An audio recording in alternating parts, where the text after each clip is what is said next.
Monday afternoon, Labor Day afternoon. It's an edition of NASCAR '07. O'Reilly Auto Parts 300, and we are at the Texas Motor Speedway. As usual for the season, we will be starting at the tail end of the field. No practice, no qualifying, kind of guessing on the setup from where we would have had it the last time we were at Texas with the first Busch Series season when we won our championship with Jimmy Johnson. Trying to win a title here with Clint Bowyer. This is the only one of the 3 point standings we're not currently in the points lead. This is the 7th race of the season. It is a season-long points format. And we are currently 3rd in the standings overall. I'm only 2 points out of 2nd from Mark Martin. 3 wins on the season for Clint Bowyer so far in the first 6 races, so we've won half the races. And we have won 3 of the last 4 races in particular, but 2 finishes of 40th at Daytona and 41st at Atlanta have really derailed the reason for why we're not in the championship points lead. Tony, interested to see if we can pull off our 4th win of the year. Appreciate everybody tuning in for this early afternoon stream. Hopefully you're enjoying maybe your extended weekend for those of you that have it. And let's get into this race here today. Ryan Berwick, thanks for tuning in. Tony Stewart on the pole. It's a good start for him to try to go for his first win of the season. Green flag is in the air, and we are racing. Again, 200 laps. Scheduled distance for this full Busch race at Texas.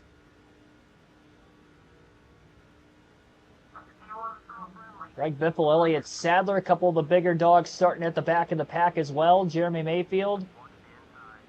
Big run through the middle of 3 and 4 here. For Bowyer off the exit of the corner. Didn't want to be on the outside off the exit of turn 4.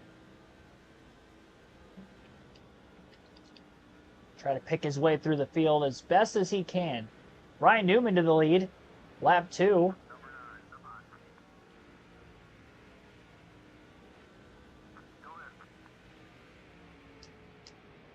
Oh.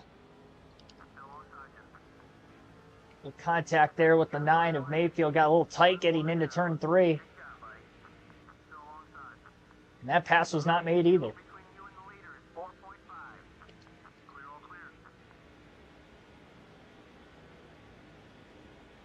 Three wide, it looks like, just up in front of us. Right off the exit of turn 2, and we nearly had a crash. That's an easy way to pick up about 7 positions on the backstretch. 2 cars are able to escape down to the inside, have to go halfway down onto the apron. I think it was J.J. Yaley in the 18 car who almost got hooked across somebody's front bumper after hitting the wall. And 3 wide definitely did not work there. Right off the exit corners, 3 wide here. Especially off turn 2. So narrow on that end of the racetrack.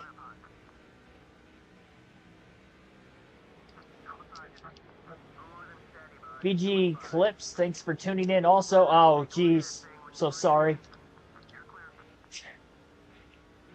I clipped the apron, I wiggled, and made contact with his left rear. Got to get in a rhythm here. It's tough when you got cars around you everywhere. See, everyone had 25 subs, now at 5,000. Yeah, it's been a long journey, that's for sure. Thanks for stopping by again. One of the OG subs on the channel.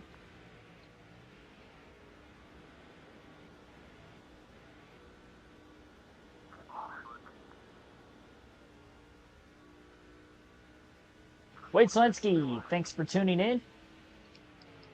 Yeah, this car's a little too tight. It's tight on entry and 3 especially. That corner's been the worst for me so far. Whenever I'm side by side with somebody on that end of the racetrack, it has almost turned into a wreck a couple times now.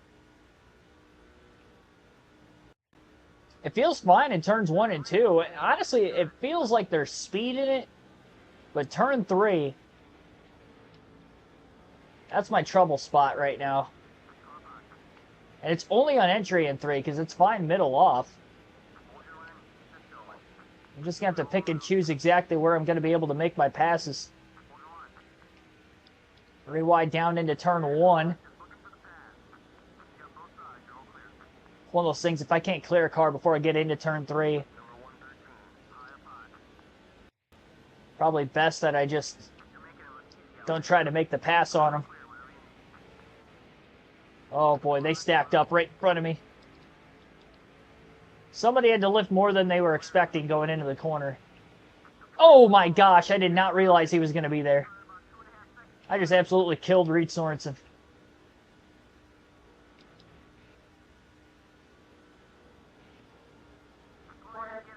I don't know how we didn't get cautioned for that, but we stayed green again. Robert Perkle, thanks for tuning in also.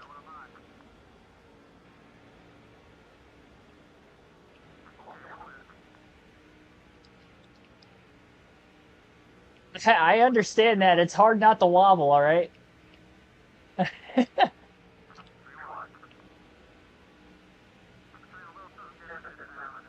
This car's definitely got speed. It's definitely got a floaty feel to it. I tried to put some extra downforce into it, but it's weird. I mean, it feels glued to the track, but it's light, if that makes any sense. It feels light.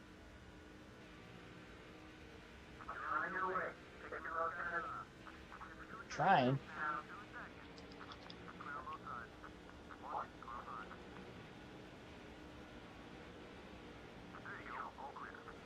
Oh.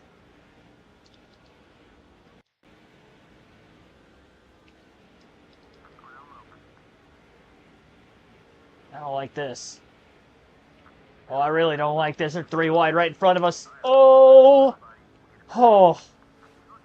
Oh my gosh. I don't know how I lifted in time for that. I was on the brakes trying to make sure I didn't cram it into the back of... Who is this? Mark Martin? Yeah, Mark Martin and whatever fantasy driver was right there with him. I knew that guy that got under me was going to try to take it 3 wide when they both washed up the track in front of me. Oh, wow. I was boxed in. I didn't have anywhere to go. I couldn't miss them to the inside. I was just hoping they weren't going to completely wipe out in front of me. Thankfully, there was nobody behind me that ran into me either.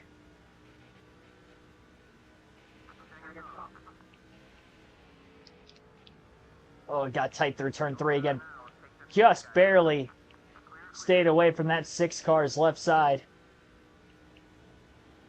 Just enough to clear him first. Interval-wise, it feels like I'm more than 2.5. Oh my gosh, what happened here? Oh, the 50's in the wall.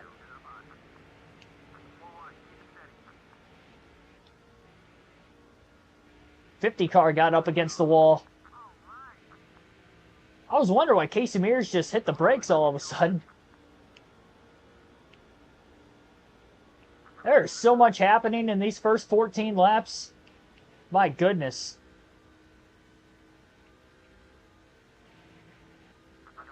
It's a lot, that's for sure.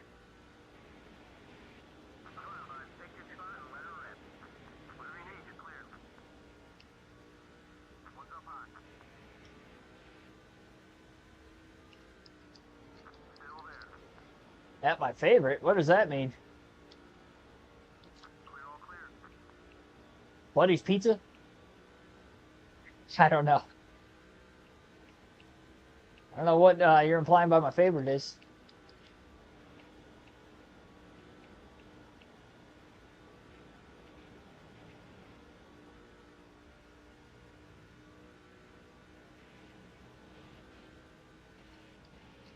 Johnson? Oh, what did I do? Why did I do the same thing he did? I was watching him as we just completely blew the corner.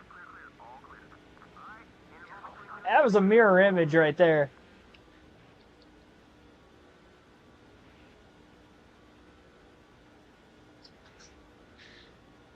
Can't believe that happened. Oh, jeez. That 119 car had both of us all up in him. We're definitely not smooth right now. I feel like once I start to get in a rhythm, it's either I mess it up or there's drivers around me that just cause me to have to jam the brakes or run into the back of them. The fact that we haven't had a caution in these first 18 laps is absolutely insane. Here we go, 3 wide.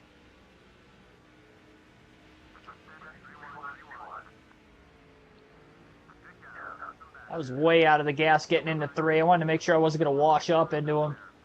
Anthony Hammett, thanks for tuning in. Yeah, I know. That was definitely me. I was trying to get him to wash up the racetrack, and then, yeah, I stayed way too low, way too long.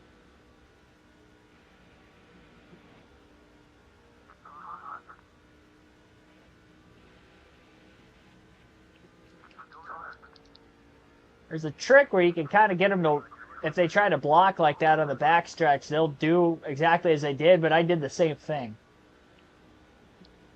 I was supposed to brake a little earlier, and I didn't. I was definitely a little too low, though, also.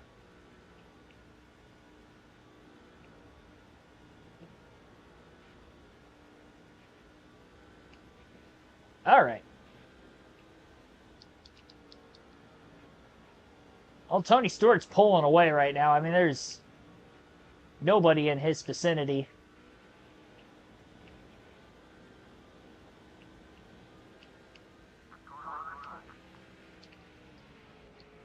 Oh, that was tight. Well, we made the pass still.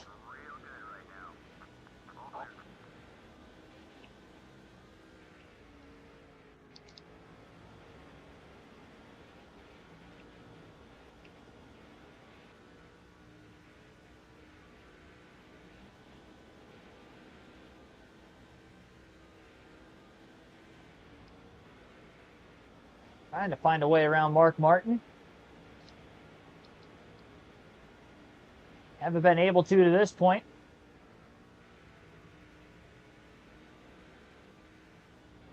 They was trying to get him. Oh boy. Yep, that's what I was trying to get him to do the first time. That time I made sure I lifted a little earlier. That was a little closer to me than what I thought it was going to be.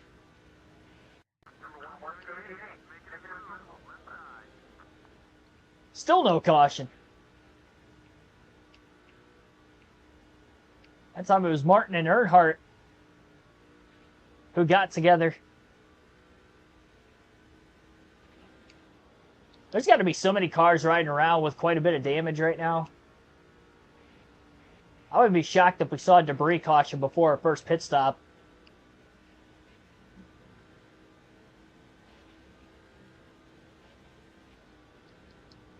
I like how NASCAR's just keeping it green with all these, like, near accidents.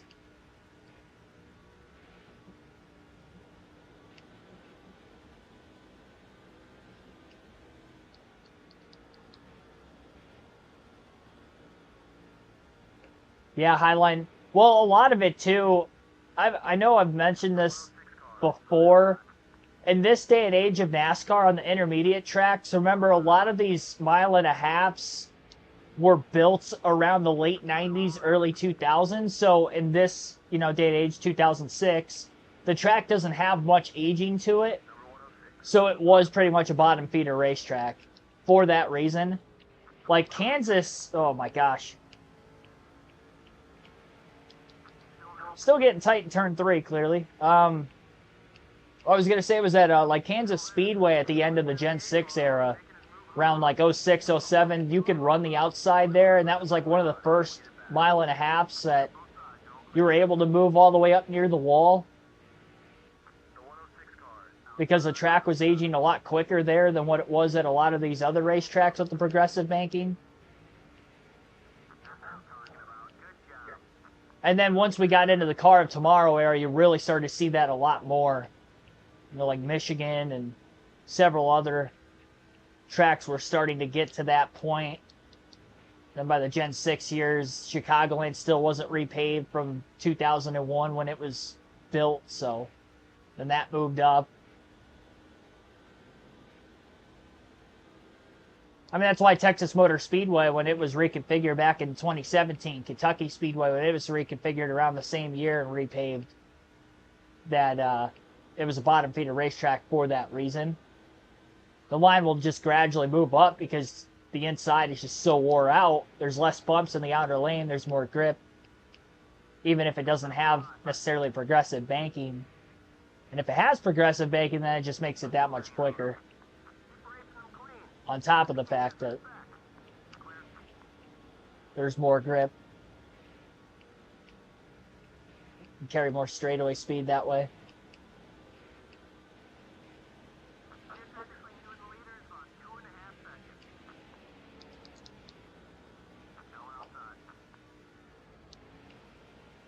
But yeah, that's why it wasn't even a thought to run the outside.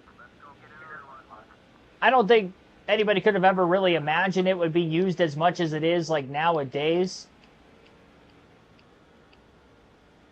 where it's so common, but that's because a lot of these intermediate tracks, you know, they haven't been repaved for a while. So we definitely have a lot more multi-groove racing. I think that's part of the reason why a lot of these intermediate tracks, in my personal opinion, have been probably more fun to watch the last 10 years versus, you know, in my childhood during the 2000s era of NASCAR with these Gen 4 cars. Because it was a cookie cutter racetrack. They all raced the same. And it's not as much the case anymore.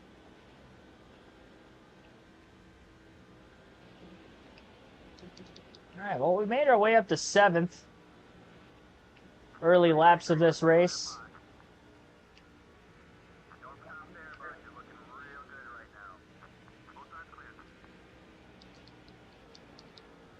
See all those skid marks headed towards turn 3. I think that most recent one is the Mark Martin and Dale Jr. contact that they had. It looks like they just so violently hit the wall, yet there wasn't a caution for it. And you can see the tire marks going straight into the wall. It's like, oh yeah, that should have been a caution. Nope. Battle for second going on up there. It looks like Kyle Busch. Can't tell who's racing with him. Maybe Matt Kenseth in the 17. And Boyer trying to get by Ryan Newman. Newman was able to lead a lap or two in the early going of the race, despite Tony Stewart starting on the pole. But then Stewart, once he got back to the lead, had pulled away. Busch starting to slip away from Kenseth a bit. Boyer to the inside of Newman.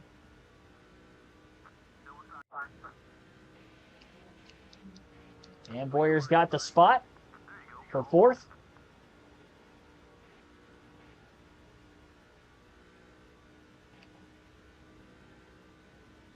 Chipping away. I'd imagine for strategy purposes, it's probably going to be I would say a 2-stop race, because we already went 34. If we can make it 66 to 67 laps a run, we'll be able to make this race on 2 stops. And we haven't hit halfway out of gas yet. We're at lap 34, so it should be a 2-stop race to make it to the end.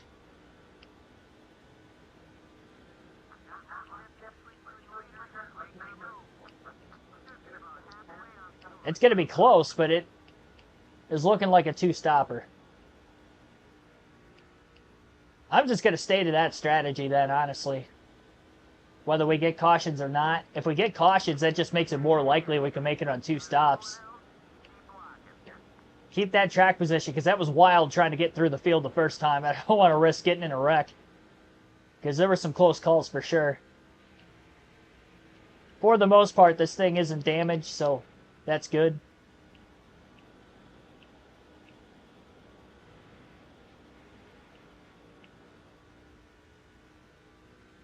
It's going to try to go down a block here.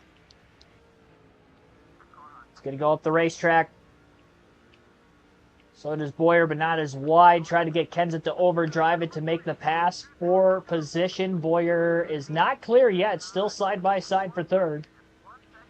And we should get him into turn 1.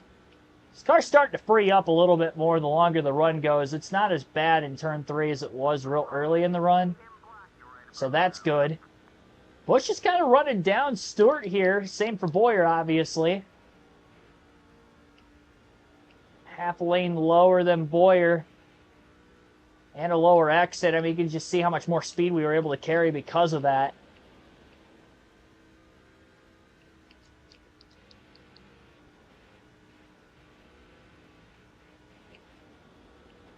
We're trying to find his spot to get by the 5. Sail it off into turn 3, trying to take his line away. Too flat. Just a little too flat.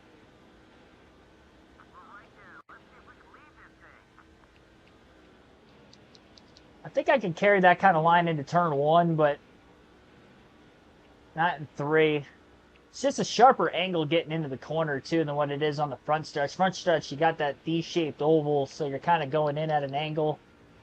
As it is, you don't have to get out of the gas as much.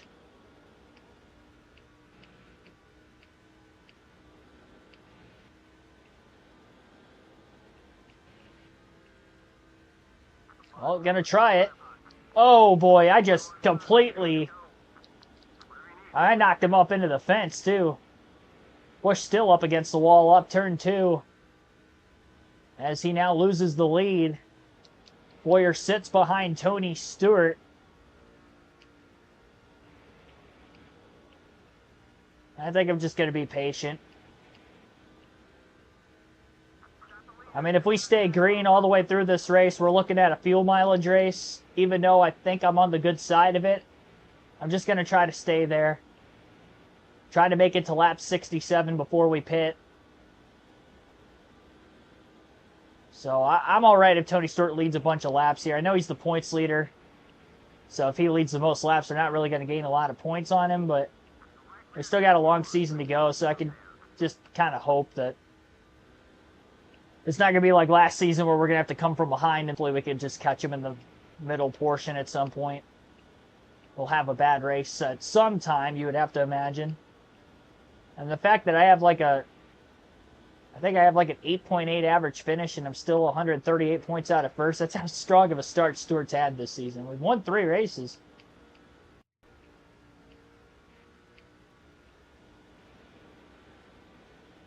That Stewart's not going to give the lead up very easily either.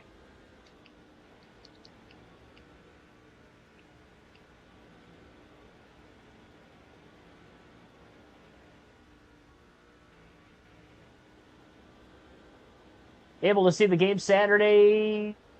You talking about the Michigan game? Or I wasn't watching baseball. I was watching a Michigan Wolverines Saturday night. I did see the Tigers won again the last... they won yesterday 4-1. I'm trying to think. I know they won 2 out of 3 against the Red Sox, but I'm trying to think if they won Friday. Yeah, they won Friday because that was the game Scooble was pitching. Then I think they lost Saturday and then won Sunday again. Correct me if I'm wrong on that, but I think that's how it went. Unless Scooble pitched Saturday and I'm getting my days mixed up, but me not watching any of that game kind of throw me off. We took 2 out of 3. That's all that matters. You just got to keep doing that. Get a couple sweeps along the way. And you never know. They can make a good push. I counted them out, honestly, at the trade deadline when they just shopped away guys and we were about double-digit games out of wild card contention. I didn't like our chances. I still don't like our chances, but we've got some favorable matchups for a few series before the end of the season.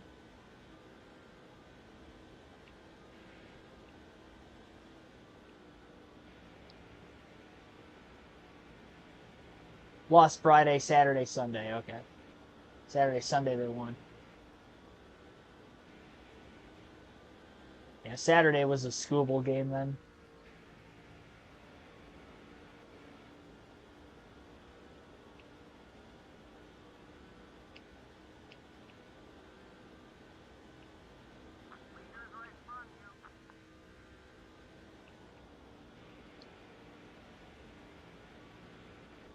Yeah, Padres would be tough. There's a lot of teams that have a similar record to us or better that we have to play the rest of the year.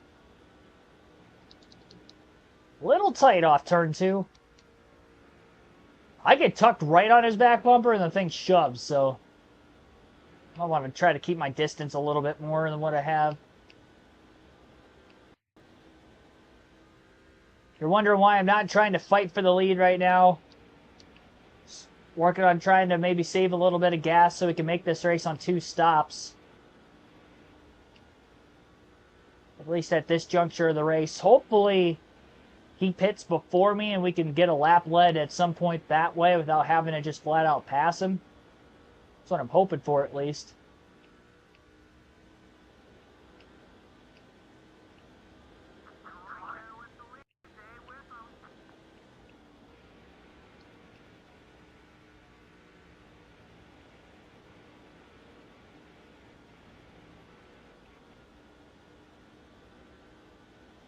Oakland Friday through Sunday. Yeah. There's a few favorable matchups. I like that the fact that we finished things off against the White Sox. So if we're within a couple games going into that series, I'd say a game or two out at the very least, we might have a good chance.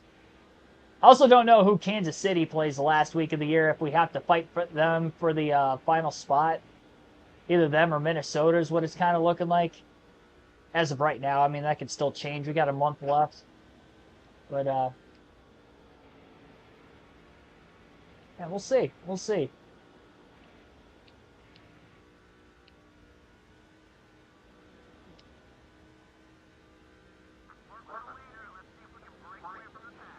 Yep, that's exactly what we're doing here. Little two-car tango. All four of my tires are in the yellow on the tire wear indicator.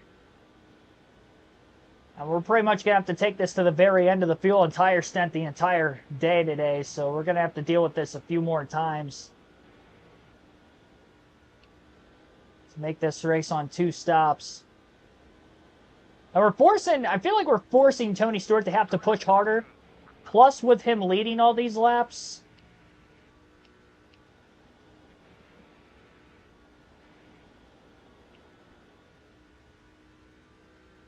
Yeah, plus with Tony Stewart leading all these laps,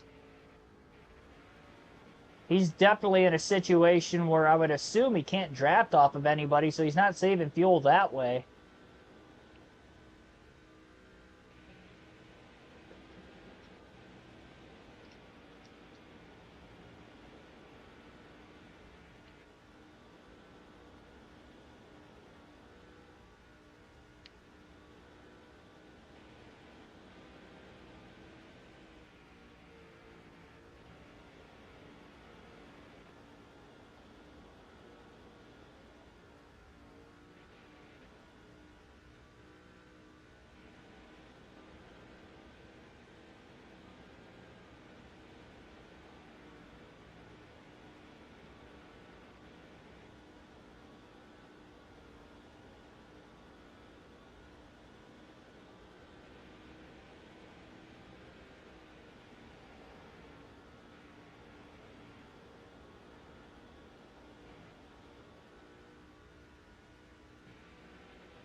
Might get into lap traffic before pit stops come upon the field as well.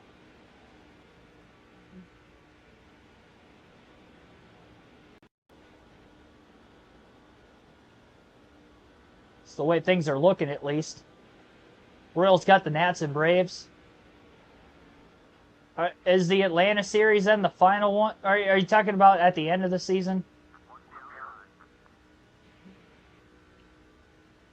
Boy, you're underneath Stewart. Didn't want to make the pass for the lead there, but Stewart carried enough momentum off the exit of the corner anyway to stay in front of Boyer regardless. Another scrape against the wall for the 2.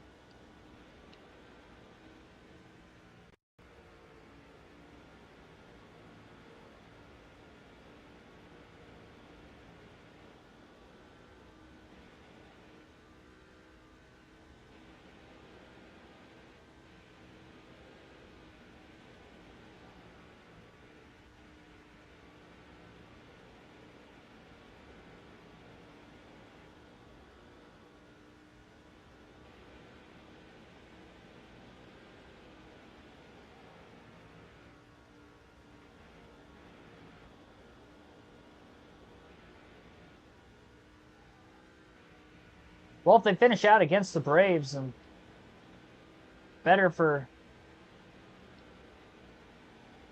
us. That's who we're having to catch at least at that time.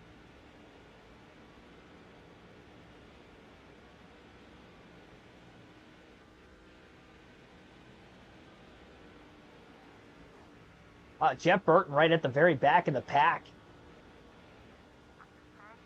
He's one of the last couple cars on the lead lap.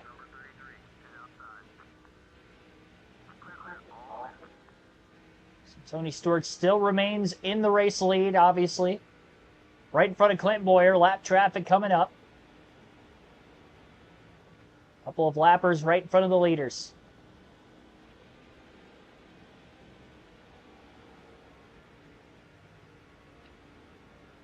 Stewart is maybe pitting this time. He does. So Tony Stewart will pit. Clint Boyer to the lead. And that will be 5 bonus points just for him staying out a little longer than Stewart. So he did run him to a point in which he is not going to be able to make it on 2 stops. Clint Boyer still trying to hope that that will be the case. Jeff Burton may be coming into the pits right in front of the 2 this time. Yep. Boyer pits. Harvick on pit road as well currently.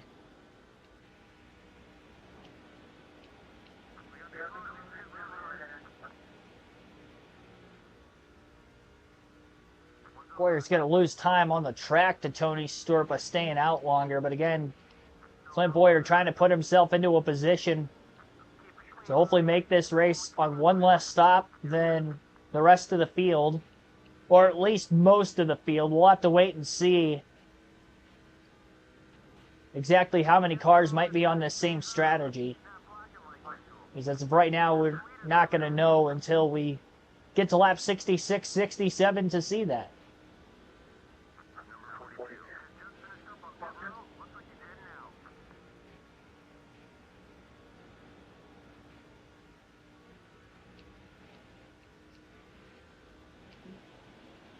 No words for what happened last night with Buescher. Yeah, and it stinks too when you consider how close he was to winning at Kansas especially. Like Kansas, he literally thought he won the race. I thought he won the race. Everybody thought he won the race until a half a lap on the cool-down lap afterwards, and it was like, oh no, Kyle Larson won. Like, it was so close that even the timing and scoring at initial thought was messed up until we saw the pictures, and it's like, no, Larson beat him. It's insane.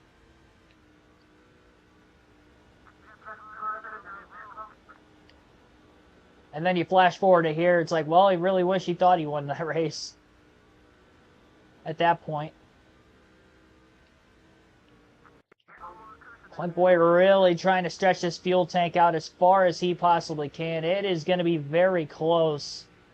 Again, trying to make it to lap 66 to 67. Probably going to go 66 on this run. I'll wait another run to see if we can maybe save a little more gas. I did have to drive up through the field the first time.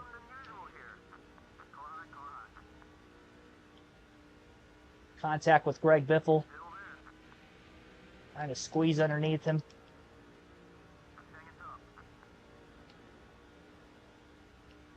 I just don't want to risk running out of gas and losing a ton of track position. Because we have the track position now, which is the whole reason we're in this save mode. Just in case this race goes caution-free. First Darlington cost him too. Yeah, well, I will say the only thing with that is that Chris Buescher still had a good finish that day, if I remember correctly. And even if he didn't, he was still too many points back to have advanced on points ahead of, like, Ty Gibbs. By the way, we are staying out one more. Lap 67. We're the last car that hasn't pitted. And we will have to pit this time by. Lapping Bernie Lamar first.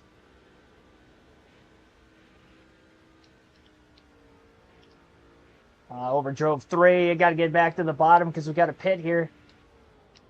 There we go. Coming in. Don't speed. We did not. Gas it up a little bit. All right. 4 tires, full tank of gas, no adjustments. And we did make it 67 laps, right at our number to try to get this race in 2 stops.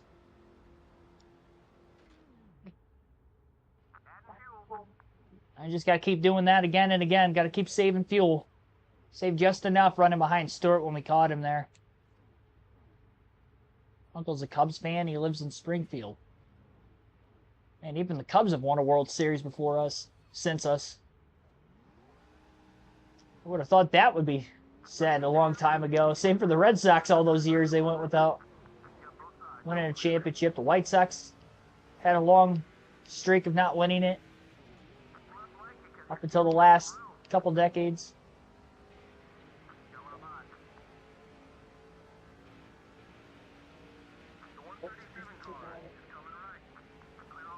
All right, back to third, Kyle Busch. Wow, that car right behind us got loose off turn 4, pancaked the wall multiple times. But we do stay green.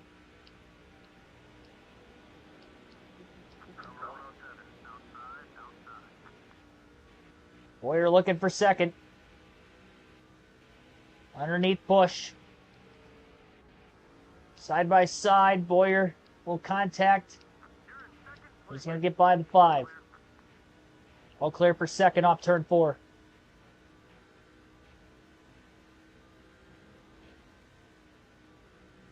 Forget what I was saying before that. Before I got distracted with the Cubs thing. Darlington caught. Oh yeah, I was gonna say with the Darlington race, like Tyler Reddick did have the car to beat that day. He led 170 plus laps. He lost the lead to Buescher on the restart, and he was in the midst of passing him. So I wouldn't say that Buescher was going to necessarily win that race. I think he just would have liked more of a fair shot of winning the race. You know, obviously, if Reddick had not gotten into him.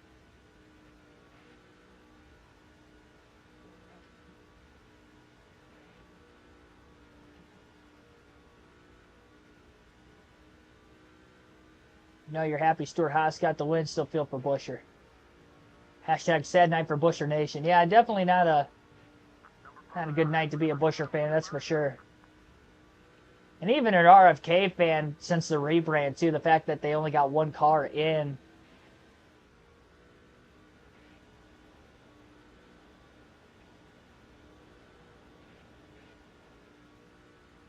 It's weird that the guy that got in the RFK cars is Keselowski. Only for the sake that, I mean, we look at since he's gone there, Buescher's pretty much outperformed on a yearly basis. This year, I will say they were more even throughout the point standings all year than what they were the last couple of seasons where Buescher was winning more races, but they were fairly even this year.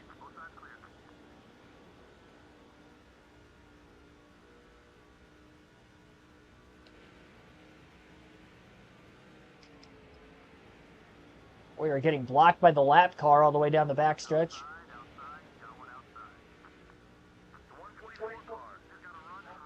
Trying to squirm his way on by. And in this second place position, trying to run down Tony Stewart.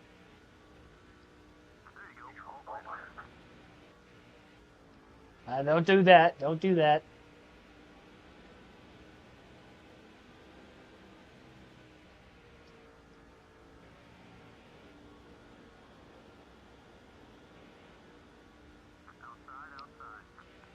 Keep clipping the apron.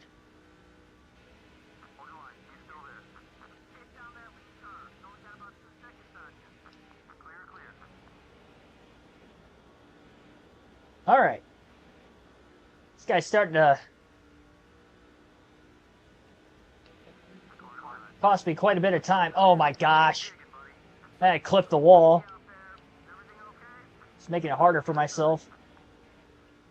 Trying to make this pass. Kyle Busch has caught me again. I thought I was done with him. Apparently not. Finally got by that lap car. I don't know who he is. I hope I don't see him again.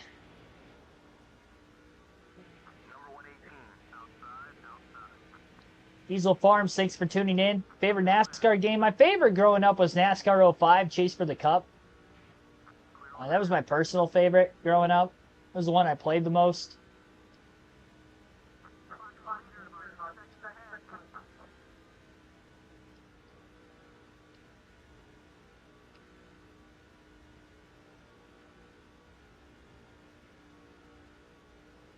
I mean, honestly, for the reason of the earlier NASCAR games around that time period, the NASCAR I knew growing up, excuse me, from like 2003 to 2005, like that's just like synonymous with me. Like that's my nostalgia of NASCAR.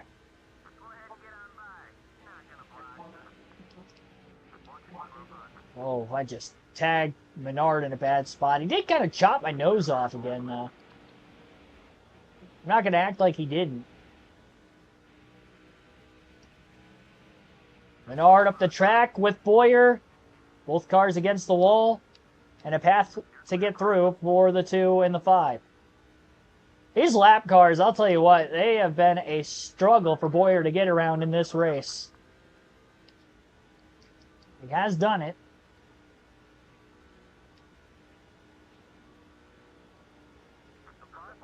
Sad night for Kyle Busch fans. It's just been a sad season for Kyle Busch fans, I feel like. But, I mean, the good news is he's turned the corner a lot. RCR has turned the corner in general since the break that they had for the Olympics. So, even though neither one of the RCR cars got into the playoffs, especially for Kyle Busch's sake, I mean, what, he's got 3 straight top 5s now?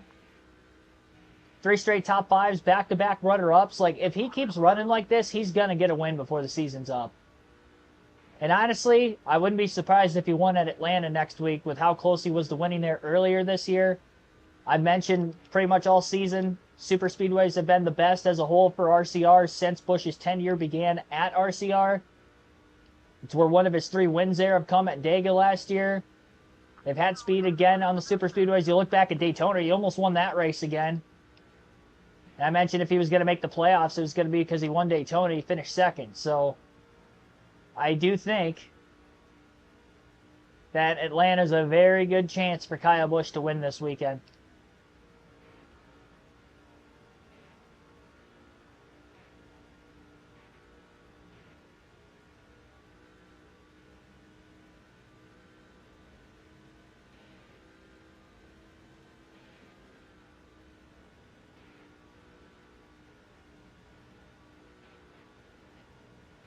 Kyle Busch has been keeping up with Boyer. I thought it was the lap traffic that was kind of helping him keep up with us at first, but the more I think about it, I don't think that's the case because he's still right there.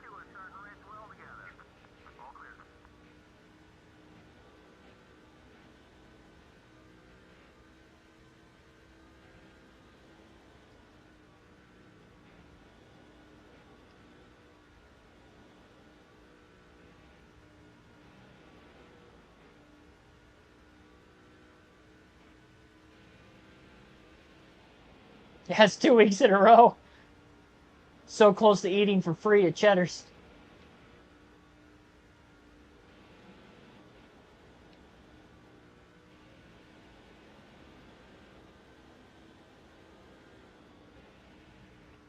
Maybe this week.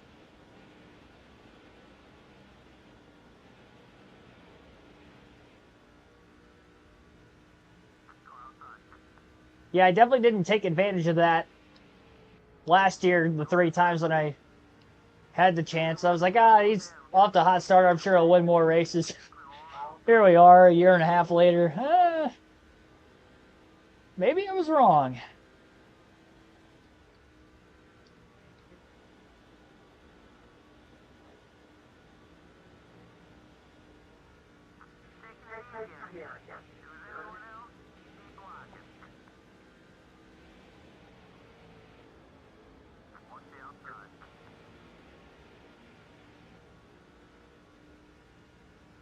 Sorensen, Boris said, being passed by Boyer. Stewart keeps getting through the lap traffic pretty well, too. He's able to kind of manage his gap over us, but Boyer is closing, and Busch has finally kind of lost a bit of ground to the 2.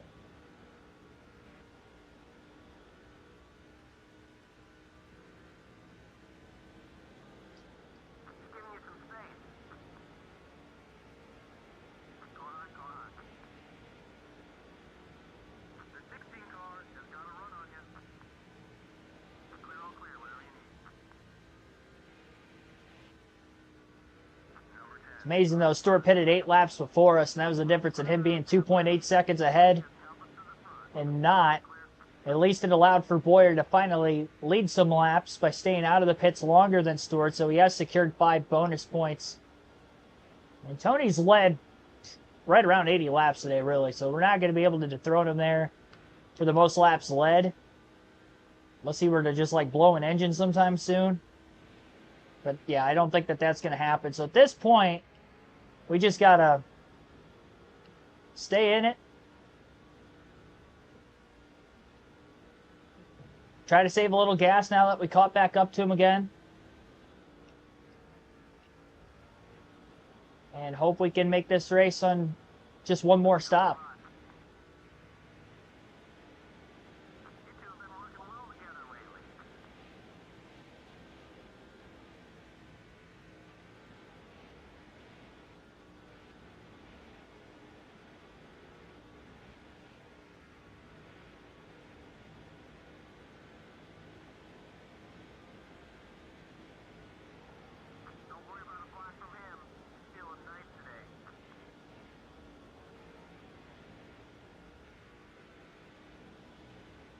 Two lap cars directly in front of the leaders.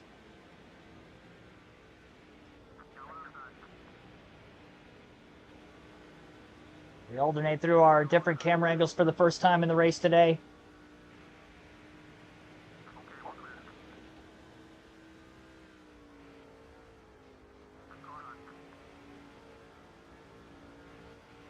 In contact with Tony Stewart.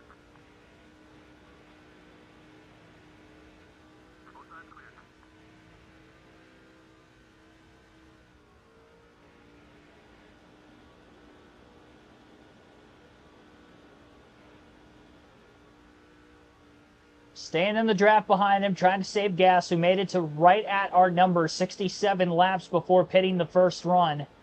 We're going to have to go 66 and 66 at least to make it to the end at exactly that lap 200 mark. So we are definitely going to be stretching the fuel window the rest of this race. We have not had a caution, which has led us into this potential situation. And that seems to still be the case, obviously, right now, as we still have not had a yellow in these first 92 of 200 laps. Race is flying by, though, as a result. A little less than an hour in. We're almost halfway. As long as Busch races can be.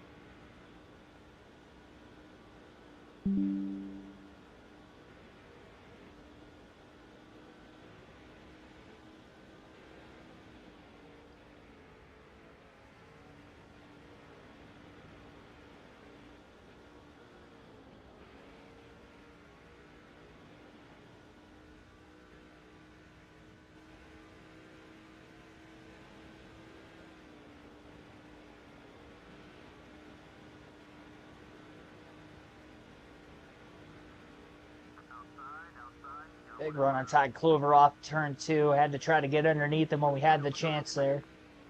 Still side by side with him into the corner.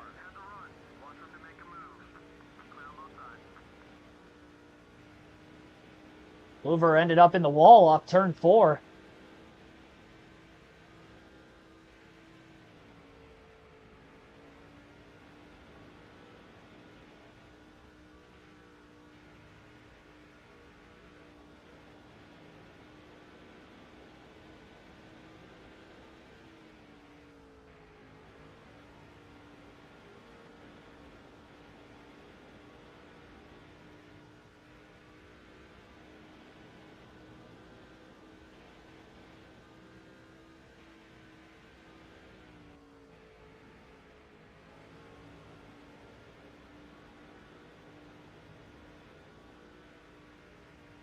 I mean, I have legitimately gotten underneath Stewart twice today. Not kind of intentionally trying to pass him, but him kind of washing up the track on the exit of the corner and us just being there. But he's still been able to carry enough straightaway speed to stay in front of us. Granted, it wasn't like too aggressive with a side draft or anything, but still.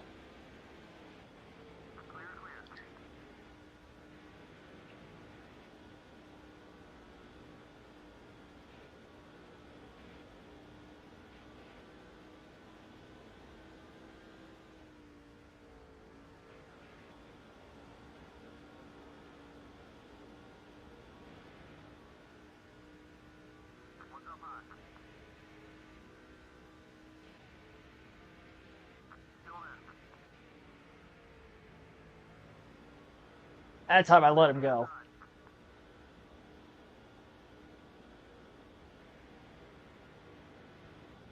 He's definitely not going to be able to make it. I mean, he pitted at lap 59, so there's no chance he's going to be able to save 7, 8 laps both runs to be able to make it on one more stop.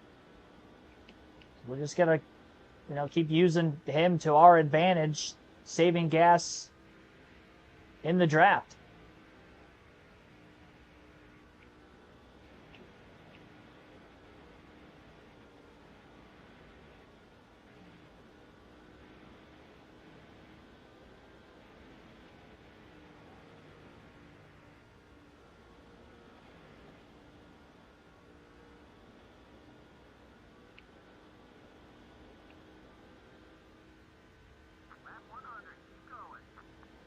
Halfway home.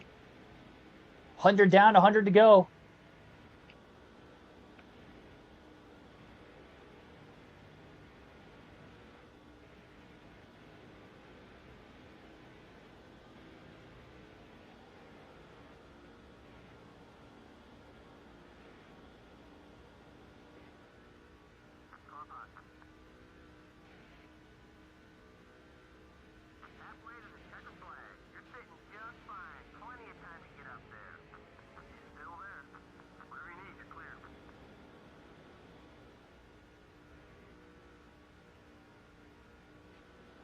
I haven't taken a field pass yet today, so we'll do that for the first time at the start-finish line here.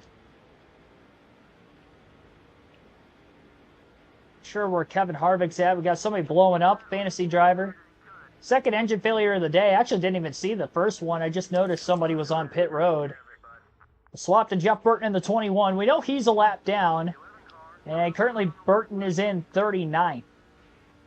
Yeah, he is not doing good, that's for sure. There's only two cars he's actually ahead of on the racetrack, because 2 have blown up. Not a good day for Jeff Burton. Dark Crypto, thanks for tuning in.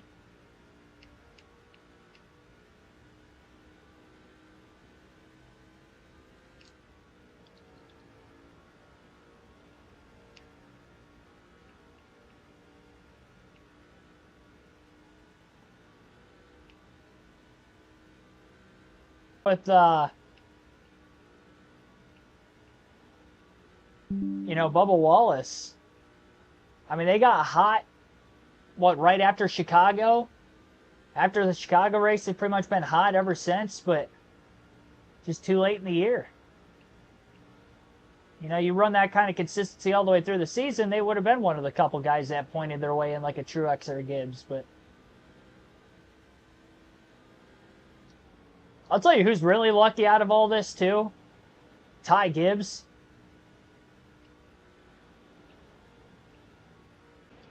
I mean, if you think about it, if Austin Dillon's win would have counted for the playoffs, then he wouldn't be in the playoffs right now. That rough stretch of races, the engine problems at 54 would have really came back to bite him.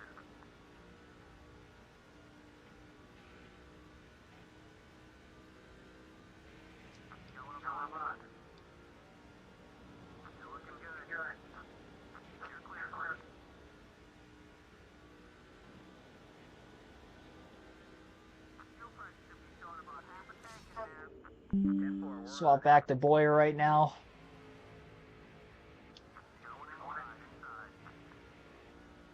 Getting passed by Jeremy Mayfield's lost some ground, it looks like, to the 33 of Stewart again. About a second off the lead. And that'll help save a little bit of gas, too, I guess.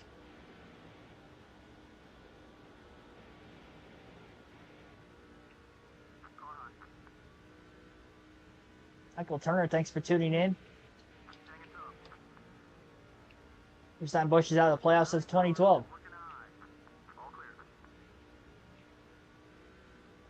Yeah, and I mean, you look back to Texas also in 2020 when he made the playoffs, but he didn't get a win until like the third to last race of the season to keep his streak alive of consecutive wins in a season. So, I mean, it could take that deep in the season again for Busch to get that win. RCR hasn't been great on the short tracks outside of Austin Dillon at Richmond, because even Kyle Busch struggled in that race. So, I wouldn't want to wait till Martinsville or Phoenix. I don't think it's going to happen then.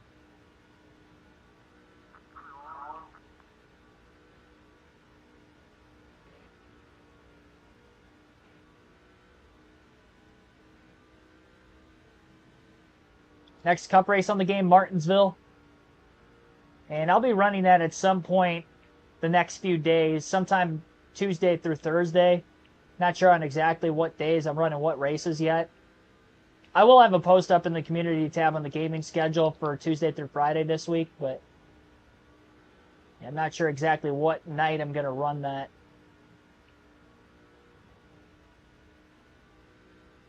Kyle has a realistic shot of winning Atlanta. Yeah, I was talking about it a little earlier when I was talking about RCR. Was that I do think he's got a really good chance of winning next week. Momentum's right. They've had great speed on super speedways since his tenure at RCR. And he finished third by a nose there earlier this season, so I might take him to win the race, honestly. I'll wait till after qualifying.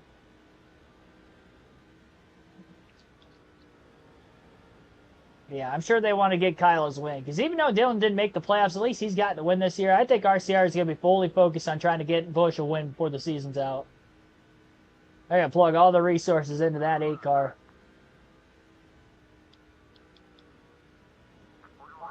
Stewart on the high side, getting crossed over by a lap car. He'll lose a lot of time there. And Clint Boyer's caught right back up to the 33 again.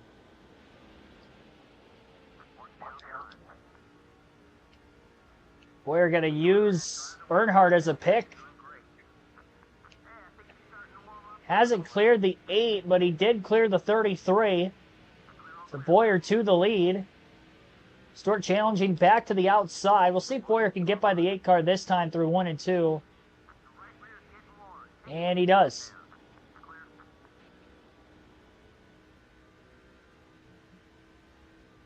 How about Clint Boyer?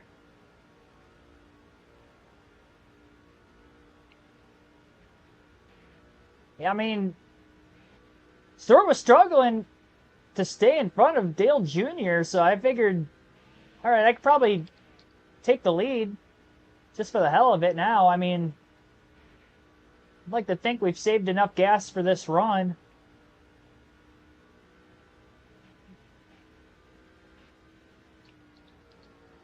Why not spend a little bit of time underneath the sun, you know? The hot Texas sun.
Yeah, if it's going to be anything like the last tire stint, all of our tires are going to be the yellow before the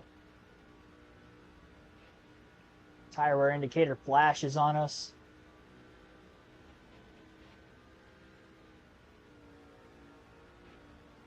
So our goal is to at least get to 67 laps to go to have a chance to make it on fuel on one more stop. Stewart pitted at lap 59, so if he were to go 59 laps again, that means he would be coming into the pits this time by. Haven't seen anybody else pit. He wasn't the very first car to hit pit road. There were some that pitted a lap or two before him. And we haven't even seen those guys pit yet. So they have saved a little bit more gas this run just as well as we have. But we're still in probably the best situation to make it the rest of the way.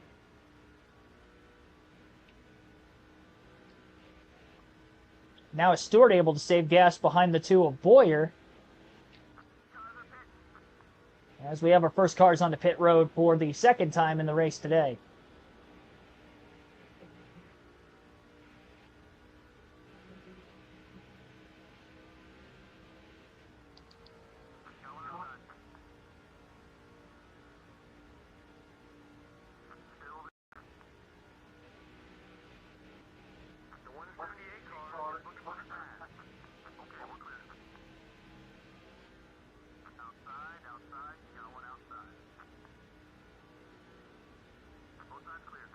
Dale Jr. just passed Tony Stewart again.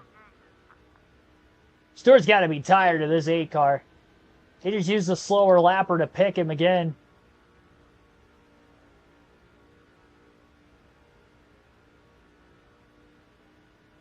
Doing nothing but holding up Tony Stewart's chances of trying to get by Boyer.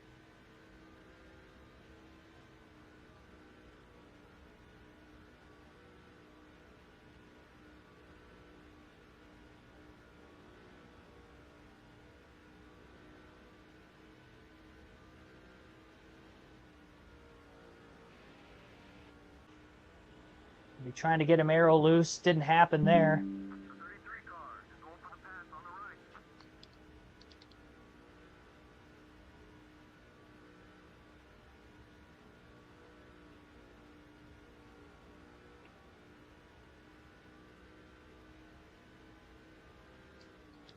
Dale Jr. to the inside of Stewart.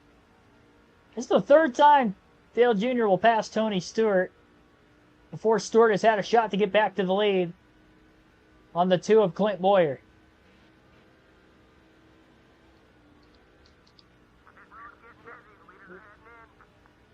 More of the top portion of the field on their way on the pit road. We did have a caution-free Busch race on the season already, if I'm not mistaken. I think Red Bull Raceway went caution-free. No, we did get a yellow late there. I think the truck series, we've had one caution-free race. So, maybe this will be the first for the Busch series in a full race this season. I know a 50% race went caution-free for the Busch side, but we'll see if this will be the first 100% race to go.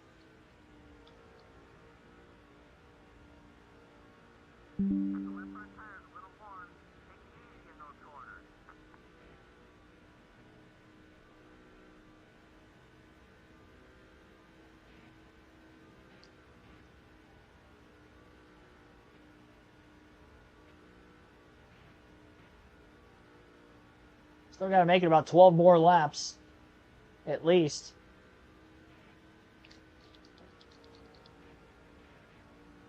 And Clint Boyer trying to make this race on one more stop.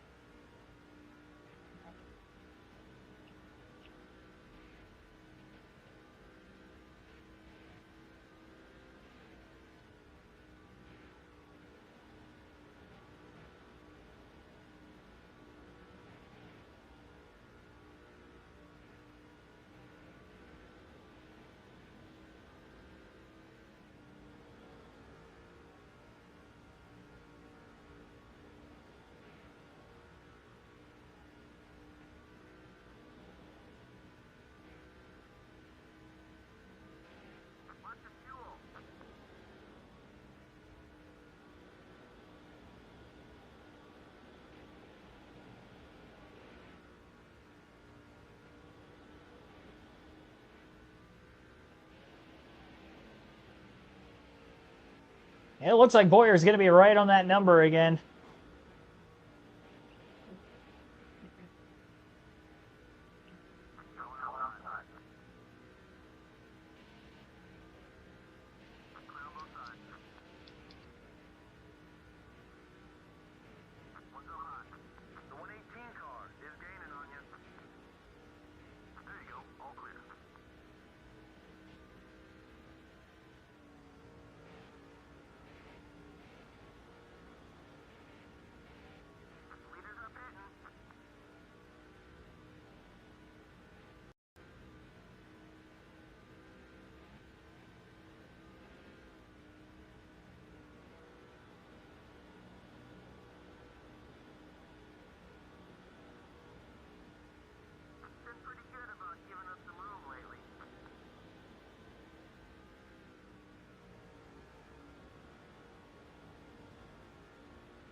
Boyer under Burton.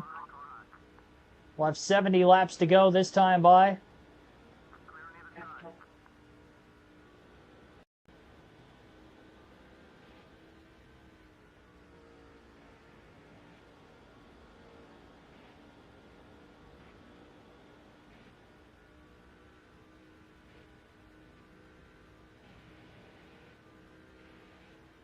.5 something 6. What was that? 2.6? Fastest lap of the race. For the driver, the number 2.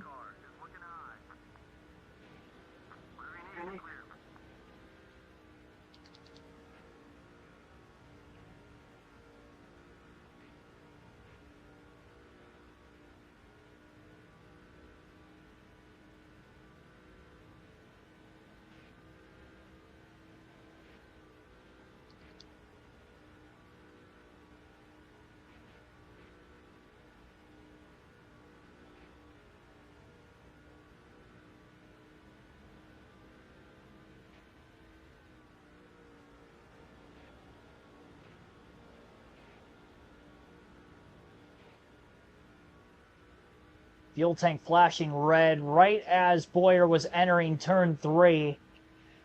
Right at 68 laps to go right now, so really looking to go a couple more. Try to put Boyer in the window of being able to make it with this one more stop. And Clint Boyer, the last driver that has to pit a second time yet. That is why we have a 1-lap lead on the field. Once we pit, Tony Stewart more than likely will cycle back into the race lead. And Boyer's going to try to win this thing on fuel mileage here today at Texas. 67 to go right now. That's how far he went on the first run. He's going to look to try to stay out of the pits this time by as well.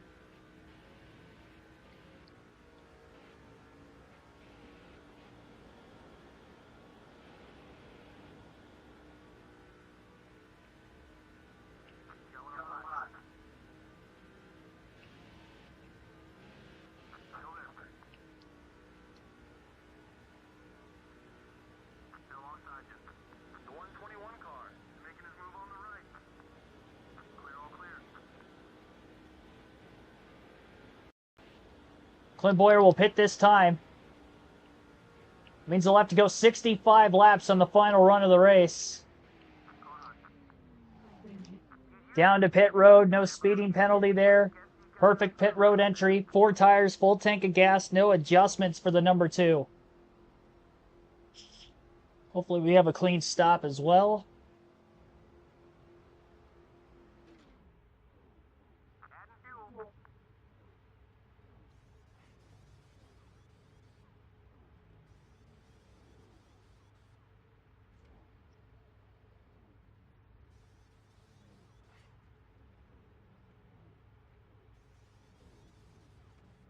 All right, there we go. Nice and clean. There goes Stewart. Oh, wow, Kyle Busch caught Tony Stewart too.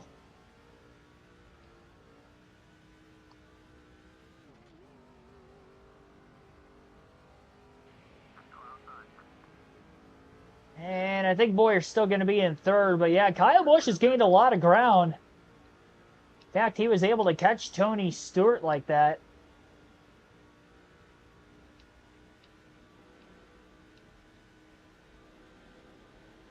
.3 seconds off the lead.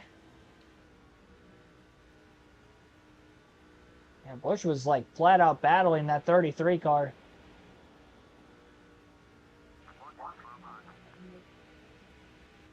Must have had that much faster of a stop. I wonder if he maybe pitted a couple laps before Stewart that allowed him to cycle up close to the 33.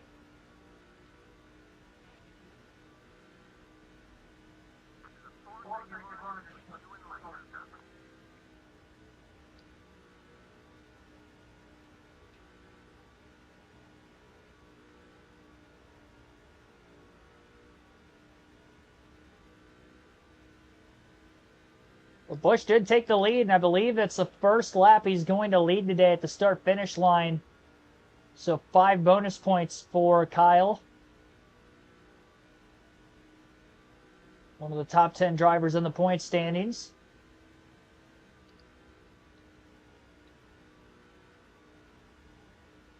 Any position Tony Stewart finishes further back out of the lead, the better for us. Even if it's only one more spot and he finishes third. Instead of second. So we only have to go 65 laps to the end. We were able to go 67 laps on the first 2 runs. We only had to go 67 one time. But we did it twice. Just ran our fastest lap of the day that last time by. These fresh tires.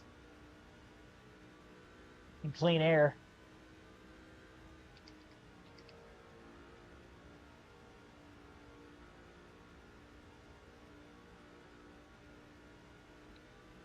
Still got to stay without a caution. So far we have 60 laps to go. 29.481. Back-to-back fastest laps of the day for Clint Boyer.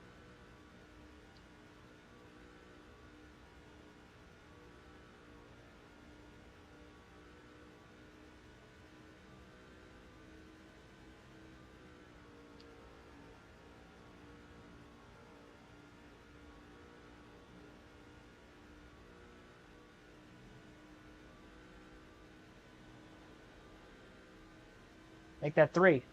How many laps in a row am I going to run my fastest lap of the race, you think? We're at 3 right now. Can we get it quicker than that? Quicker than a 29.452? That's really fast in a Busch car. I doubt we're going to run our fastest here. Dale Jr. right in front of us. Holding us up. He's really holding us up. Yeah, that's not going to be as quick. Oh, it was. Okay. Even clipping the grass, it was quicker. 29.355. That definitely won't be beaten. Not this time, at least. Earnhardt in the rear view now.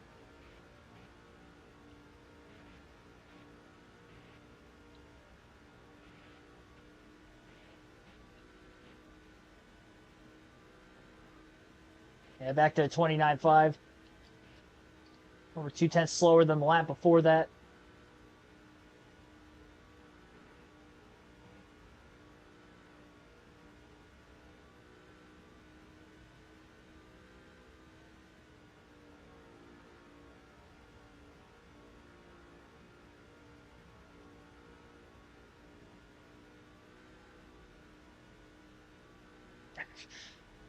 I was looking at the chat. You're wondering why I just drove through the grass on the front stretch.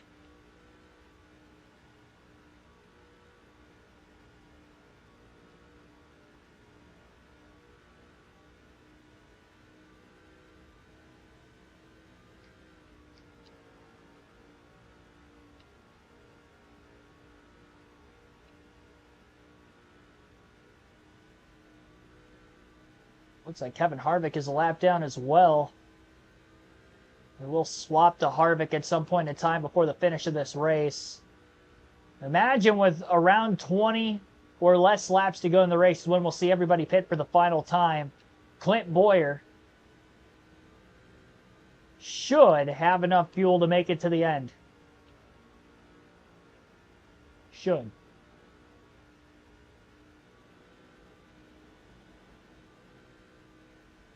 We still have that one more field swap to Harvick yet, so that'll save us a little bit of gas also.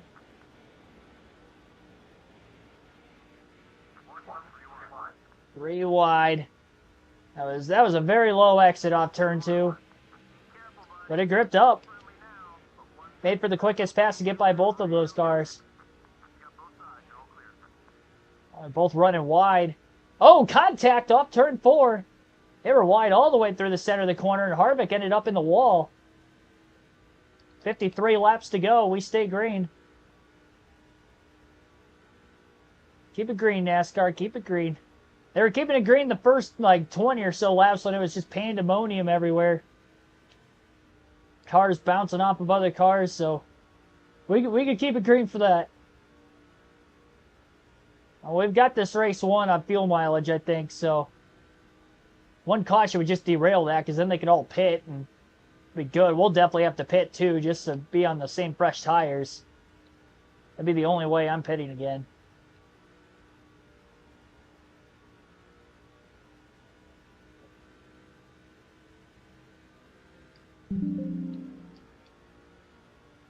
I'll drilled turn 3 a little bit.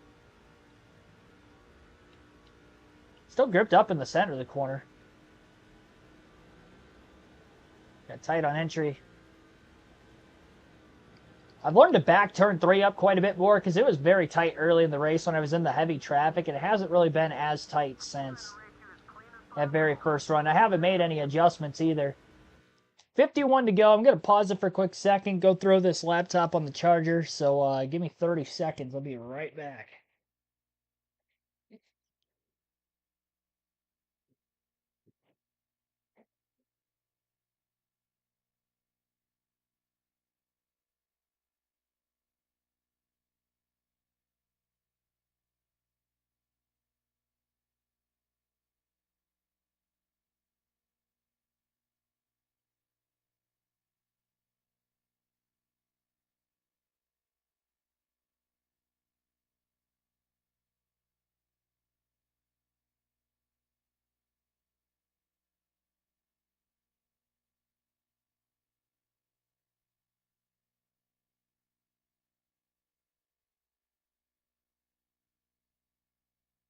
I have arrived.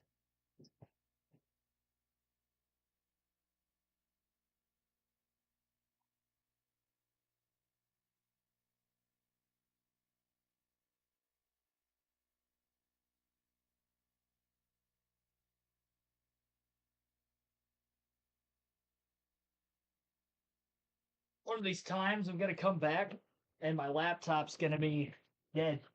I'm going to be like, oh no. Why don't I charge my laptop? I do, it just drains my battery.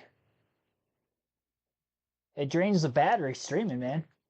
OBS, I think it was at like 80%. The really, really short, like, Busch and truck races, I'm able to get away with not having to do that.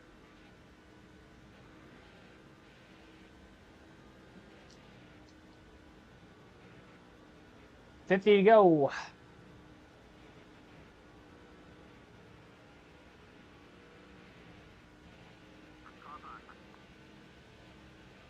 This was a bigger track. I didn't have to worry about losing my momentum.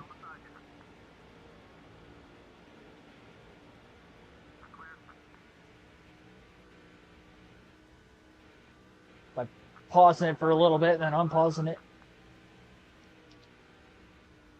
49 to go. Stewart's lost quite a bit of ground to Kyle Busch. Busch has taken over as the second best car to that of Clint Boyer in this race. Stewart should be able to lead the most laps, no problem still. He definitely led over 100 laps today, so he will end up getting 10 bonus points. 5 for the 5 and 5 for the 2.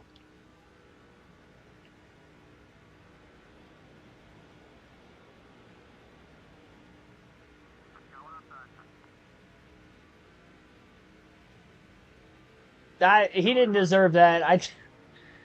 I was going up to try to arc the corner off. I kind of checked him halfway down the straightaway.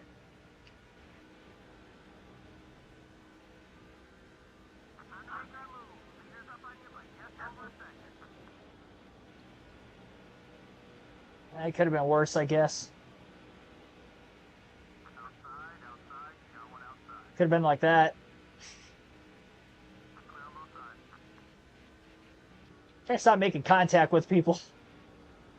I don't need to spin anybody out. I was just mentioning that we don't need a caution. How many times across like the truck, Busch, Cup series, especially in the Busch and Cup races, we go caution free for a ridiculously long time and we get a yellow in the last like 20 laps of the race. It just blows everything up.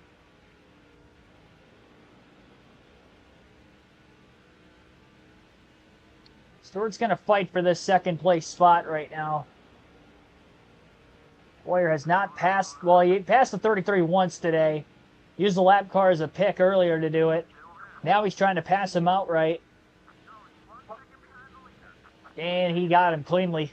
Clear into turn 1. Boyer to P2.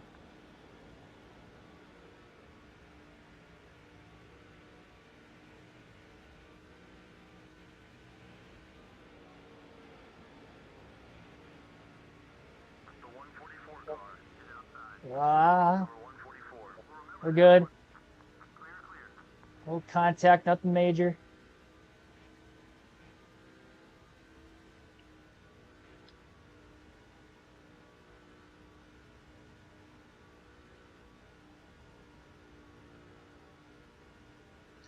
All right. One more lapper to catch before Busch. For now, at least. There's 2 more up there you might catch before we get to them. And there's a couple more after that. Maybe it's not the last lapper.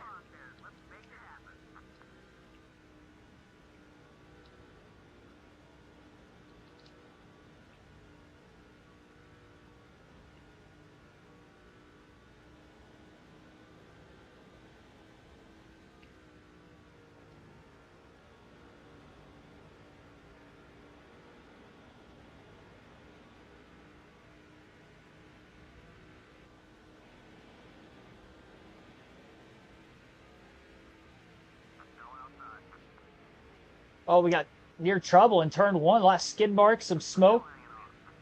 Still staying green. There we go. I passed the lap car cleanly that time.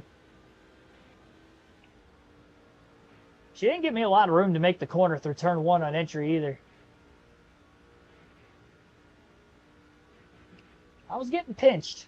Just a little bit. 0.8 of a second back.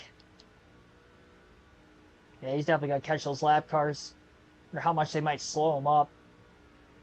40 laps to go at Texas Motor Speedway this time by.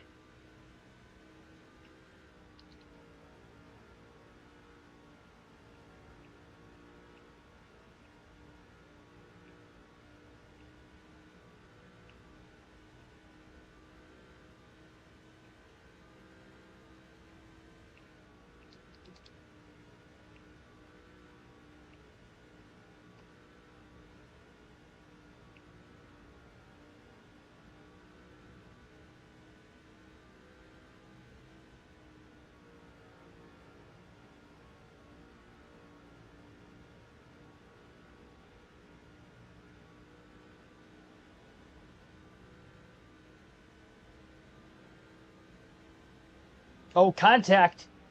Henry turn 1. Yaley got into the 138. Boyer didn't have to lift any extra there, and Busch was already ahead of it.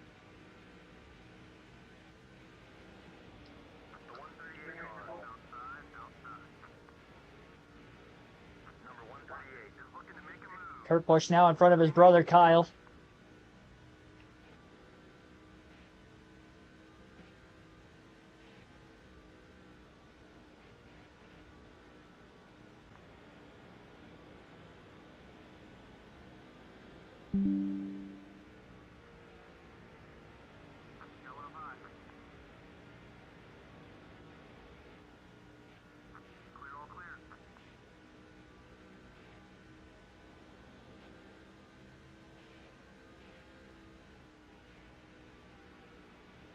Boyer has ran down Kyle Busch.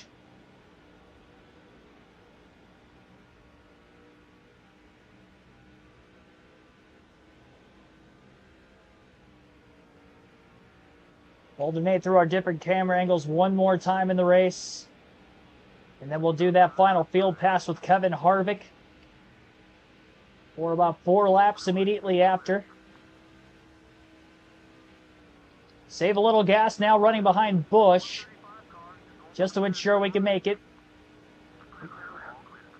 Gotta go 65 laps to the end from when we last pitted.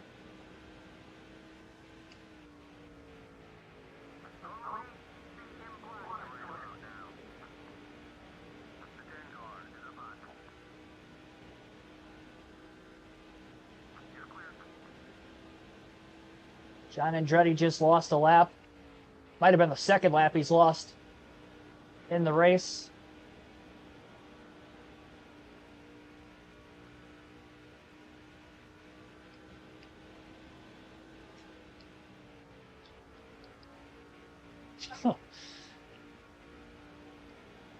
Like I got really close to his back bumper there.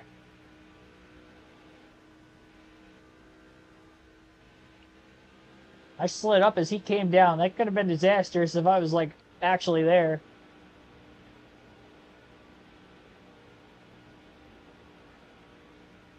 Like I said, we don't need to push the issue.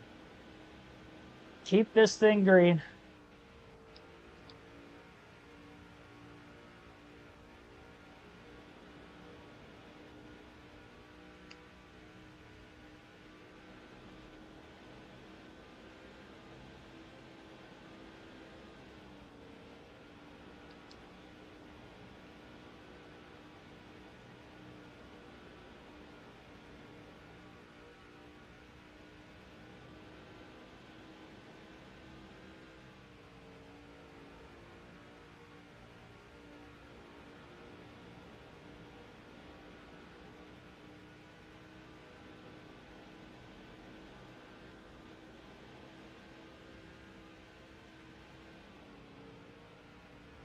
Reed Sorensen, Danny O'Quinn Jr. it looks.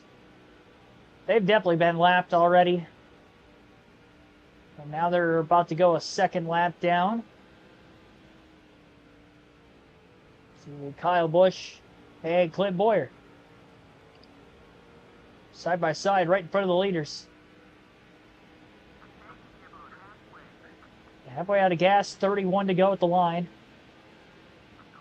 Right at lap 170.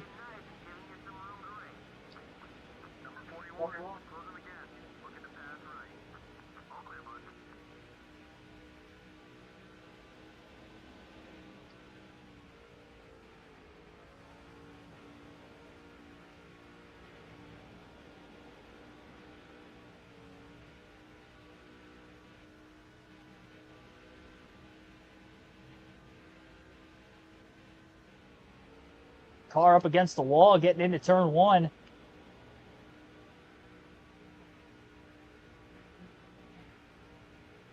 I'd be perfectly fine if we just stopped seeing cars get together and hit the wall today.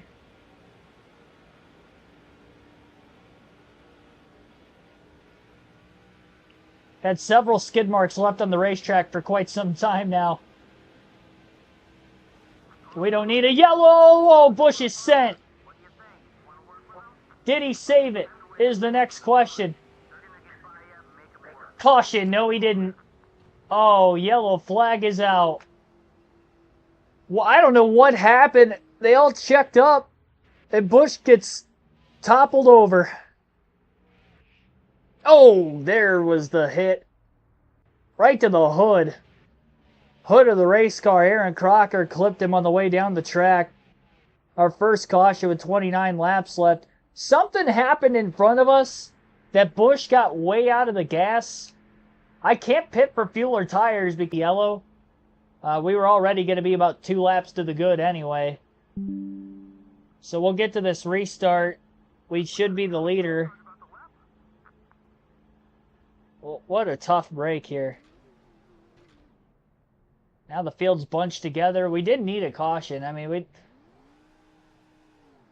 stinks that that's the way it had to happen, too. Right off my front bumper. Definitely had to repair some damage. About 4-second damage or so. Almost 5 seconds. What was it, like 4.5, 4.9? 25 to go. Green flag back in the air. Busch trying to fight his way to the bottom and does.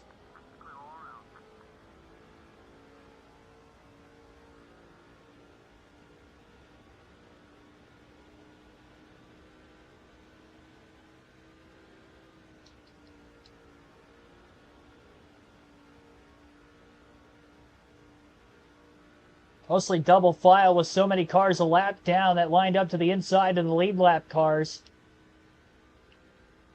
And Clint Boyer now going to have to hold on old tires for these final 24 laps. We will have to get that field pass into Harvick.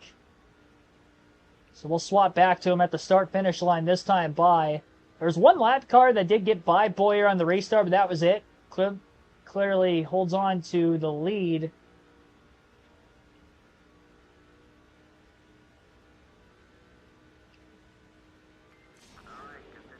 Harvick not that far behind us.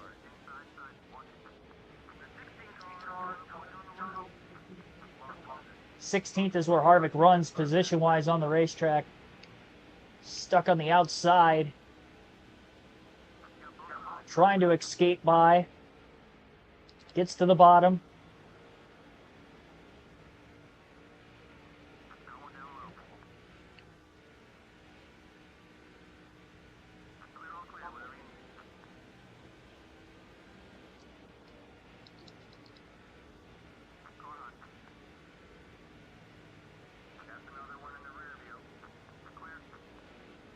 How many cars that are lapped down? Harvick might be able to get a top 10 finish still.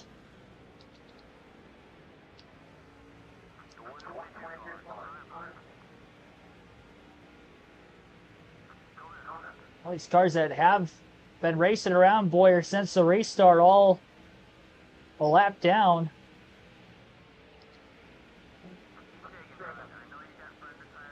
Harvick to 11th.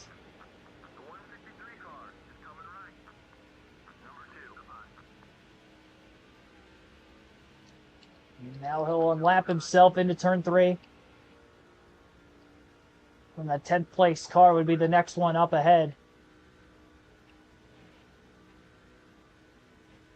So only 9 cars would have been on the lead lap when we restarted.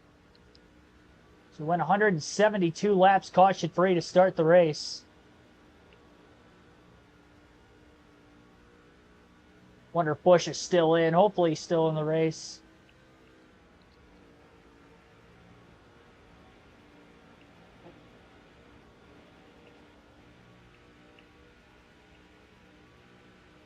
Harvick not going to be able to get by that car. We will swap to Clint Boyer for the rest of this one. Well, luckily Busch is still in it. He gets loose off turn 2. A little bit of an intimidation factor there. Boyer drives it in deep into turn 3. Couldn't get underneath him. Overdrove it just a little. And again, gets the 5 car to slide up the racetrack. Boyer trying to side draft. This time he's underneath into turn 1. Boyer leads at Texas.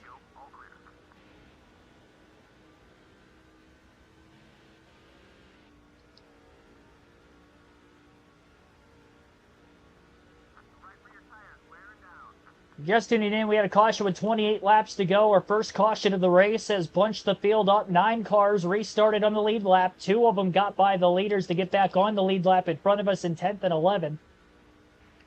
And now the battle is for the win here, with Boyer on slightly older tires compared to those behind him. This is not going to be an easy drive, and more than likely will not be able to pull back away to the end of this race.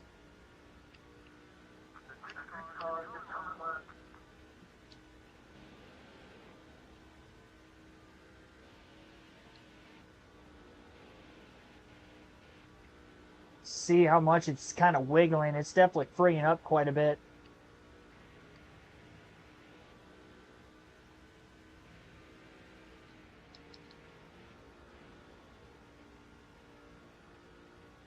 Boy, you're definitely making this car wide.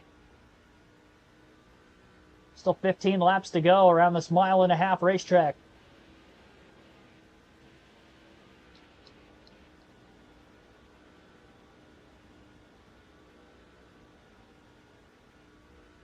Fuel plenty good to the end with the caution. We were going to be about 2 laps to the good anyway. Everybody pitted for fresh tires behind us. If we get another yellow before the end of this, we got to stay committed to staying out. We can't give up the track position even with only 11 cars on the lead lap. There's just not a lot of laps left.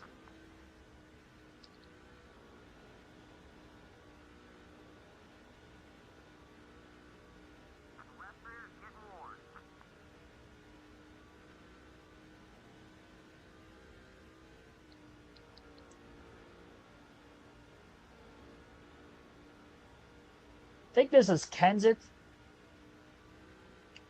Him and Martin have almost an identical Pennzoil paint scheme in the Busch series on this game, so I'm not sure if it's the 17 or the 6 exactly, but I think it's the 17.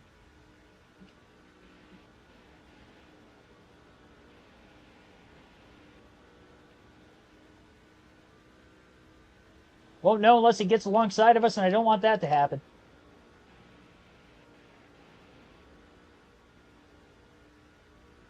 His leaders are kind of closing in on the lap cars just up ahead.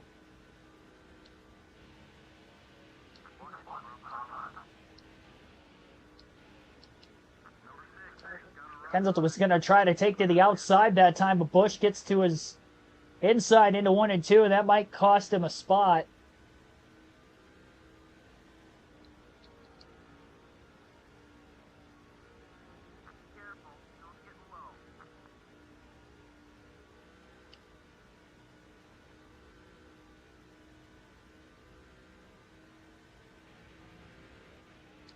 Busch will give him, or Boyer rather, will give him the outside if he wants. He just doesn't want anybody to get underneath him. Harvick trying to make this pass for 10th place just up ahead. Lappers are side by side through turns 3 and 4. Elliott Sadler now behind Boyer. Oh, big run to the top. Sadler got a nose out ahead of the two, but he did not clear him into the corner and did not lead a lap at the line either. Now a lot of bottom left open. Boyer trying to block the 5 of Busch. Busch is still there, drove it in deep. Side by side for the lead at Texas. Oh, Boyer clips the wall up turn 4. And loses ground.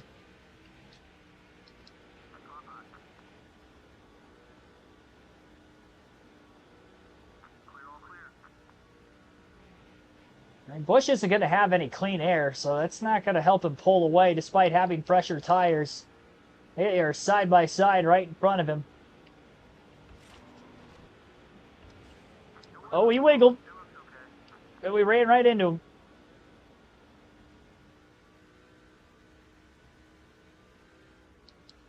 That jacked me up more than it jacked him up. That's how I got around him the first time. I kind of intimidated him a little bit, but that time he didn't. Kind of slid right up into my line.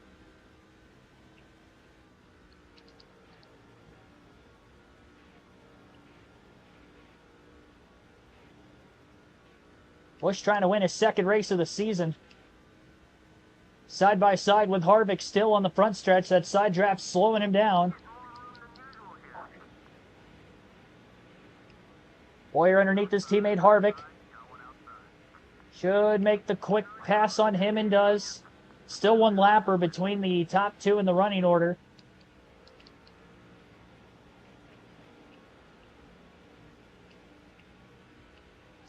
I clipped the apron a little. That hurt my drive off. I got loose.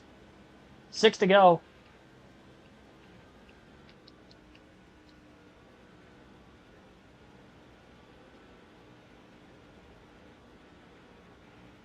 I will answer that question as soon as this race is over.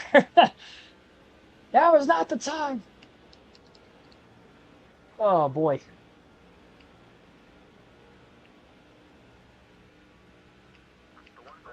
This lap car needs to move. Sorry, but he was holding me up. That helped me up a little more, but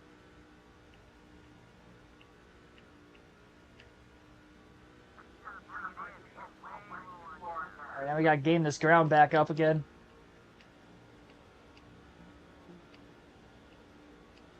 I get as close to that white line as possible without touching it. That's where we're going to gain the most ground in the corner. It was a great 3 and 4.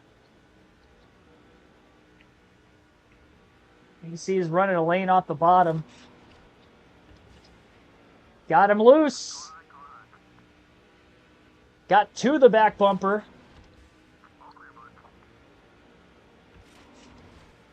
And there he goes.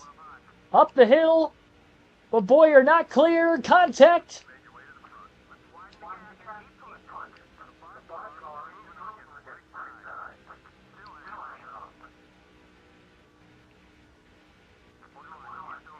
And now clear. And Busch hits the wall a little bit off turn 2.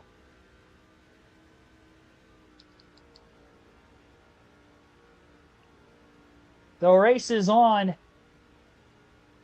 Busch with the fresher tires. 2 to go for Clint Boyer to try to hold on to the lead. Busch lurking to the outside. Boyer will give him that. Clint takes the bottom. Kept the air from getting packed on my rear spoiler, getting me loose that way too. So I will gladly have him take the outside if he wants to take it. And he went right back to the bottom. All right, well, we got one more lap. 1 lap to go for Clint Boyer.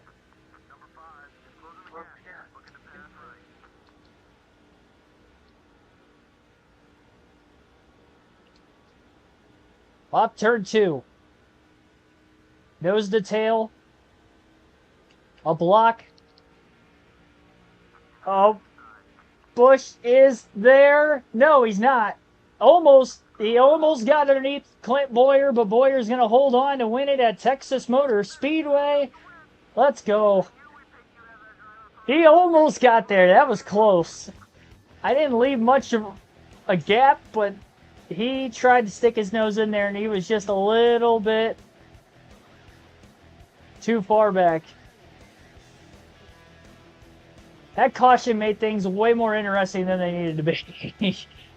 I mean, we had the race easily won if that yellow didn't come out at the end of the race. Oh, boy. Well, we got the dub. I don't know where Tony Stewart finished. I mean, he was obviously on the lead lap, so it would have been top 9 at least. But Tony Stewart should still be the points leader, despite not having to win this season. And he did lead the most laps. Stewart finishes 6th. Clint Boyer with the win. We led 52 laps, second most in the race. Kyle Busch led for 43. Elliott Sadler for a third-place finish doesn't lead a lap. He came close there towards the end when he got to the outside of me on the front stretch, but didn't quite lead the lap. And never took the lead after that, obviously. Mark Martin led 3 laps, finishes 4th. Ryan Newman led for 7 real early in the race, and he ends up finishing in 5th. Tony Stewart started on pole, led 92 laps, finishes 6th. Kenny Wallace 7th. Ryan Vickers 8th, 9th for M. Irvin, and Dale Jr. finishes 10th. As we had just 9 drivers finish on the lead lap in this one. Our teammate Harvick led 1 lap and finishes in 12th.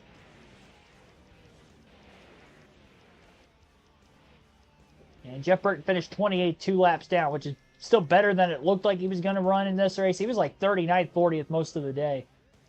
We had 4 drivers blew an engine. Denny Hamlin, Matt Kenseth. So it was Mark Martin that was up there then late. Kenseth blew a motor. C. Erickson blew an engine. M. Sidney blew an engine. 3 guys blew an engine literally within like 1 lap of each other. And I only saw the one, which I think was Erickson because it looked like a fantasy driver. I didn't realize Kenseth and Hamlin blew an engine literally in the couple laps before that. I saw somebody on pit row, but apparently they were both in the pits at the time. And then Sidney, late in the race, apparently blew an engine too with 19 laps to go. 1 caution, 18 lead changes, 1/10 of a second margin of victory. Total race time, 1 hour, 45 minutes, 55 seconds. Average race speed of 169.92 miles per hour. That was a battle. Older tires. Yeah, I didn't need that caution. And we had the race won on pit strategy without the caution. That made it a lot more difficult. But the bright side, with the yellow, Tony Stewart went from finishing more than likely 3rd to finishing 6th. So he lost 3 more spots. So that's good for us. And we still got the win. So, yeah, in the end, it all kind of worked itself out a little bit better. It made it entertaining for you guys, the fans. Next race is Dodge Raceway, one of my favorites from these older EA games. Probably my favorite fantasy track. Short little bull rake is basically the LA Coliseum before the LA Coliseum was a thing, is what this race is. And we are going to have our 300 lap Busch race there at some point during the week. Take a look at the point standings. So we do move to second. We were 2 points behind Mark Martin. Martin actually gained points on Stewart as well. It goes from 136 back to 131 back, and we go from 138 back to 113 back. So still over 100 points out. Stewart's having a great season, leading in the standings. Kevin Harvick, our teammate, in 8th, and Jeff Burton, our other teammate, not a great run today, finishing 28th, 2 laps down. He's 16th in points. So that is the standings. So we will be streaming again tomorrow at 6 p.m. Eastern. And we will be live for that one. It will be a Cup Series race at Martinsville, 250 laps. It'll be a 50% race for tomorrow. And then we will do the Busch race at Dodge Raceway at some point, either Wednesday, Thursday.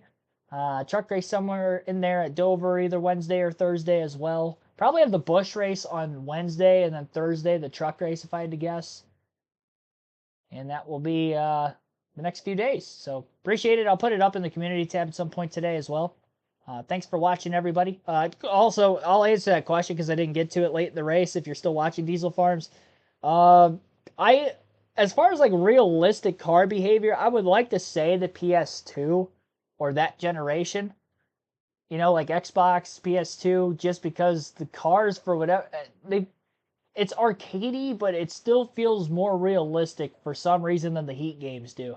And a lot of it's the physics. I think it's a game-by-game thing. I think the earlier EA games, just in general, the physics are better. Therefore, the car reacts more like an actual race car, I guess, than what it does. NASCAR 25 brings next year. That you never know. Could be the greatest NASCAR game of all time. We'll just have to wait and see. It could be the greatest NASCAR game of the last decade and a half. That could very well be the case.